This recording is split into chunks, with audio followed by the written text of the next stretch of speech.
மயிலாடுதுறையில் பெண் குழந்தைகளை பாதுகாக்க வலியுறுத்தி நடைபெற்ற மினி மாரத்தான் போட்டியில் 300க்கும் மேற்பட்ட மாணவிகள் பங்கேற்றனர். மயிலாடுதுறையில் பெண் குழந்தைகளை பாதுகாப்போம், பெண் குழந்தைகளுக்கு கற்பிப்போம் என்ற திட்டத்தின் கீழ் பெண் குழந்தைகளுக்கான மினி மாரத்தான் போட்டி நடைபெற்றது.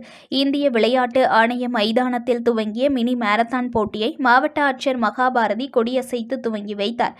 இந்த போட்டியில் பாலின பாகுபாடு அடிப்படையில் குழந்தைகளின் பாலினம் அறிந்து கொள்ளப்படுவதை தடுத்தல், பெண் குழந்தைகள் பிறப்பினை உறுதி செய்து அவர்களின் கல்வி, திறன் மற்றும் பங்கேற்பினை மேம்படுத்துதல் மற்றும் பெண்களை பாதுகாத்தலை வலியுறுத்தி நடைபெற்ற இந்த போட்டியில் 11 வயது முதல் 21 வயது வரை உள்ள மாணவிகள் ஆர்வமுடன் பங்கேற்று 5 கிலோமீட்டர் தூரம் சென்று மன்னம்பந்தல் பகுதியில் உள்ள மாவட்ட ஆட்சியர் அலுவலகத்தில் நிறைவடைந்தது. சென்னை MOP கல்லூரி மாணவி கீதாஞ்சலி முதலிடத்தையும், குட் சாமாரிட்டன் மெட்ரிகுலேஷன் மேல்நிலைப்பள்ளி மாணவிகள் 9ஆம் வகுப்பு மாணவி ஆபியா 2ஆம் இடத்தையும், 8ஆம் வகுப்பு மாணவி அனுரக்ஷி 3ஆம் இடத்தையும் பிடித்தனர்.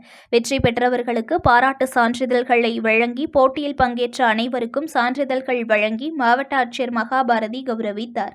நியூஸ்1 தமிழை லைக் பண்ணுங்க, கமெண்ட் பண்ணுங்க, ஷேர் பண்ணுங்க, மறக்காம சப்ஸ்கிரைப் பண்ணுங்க.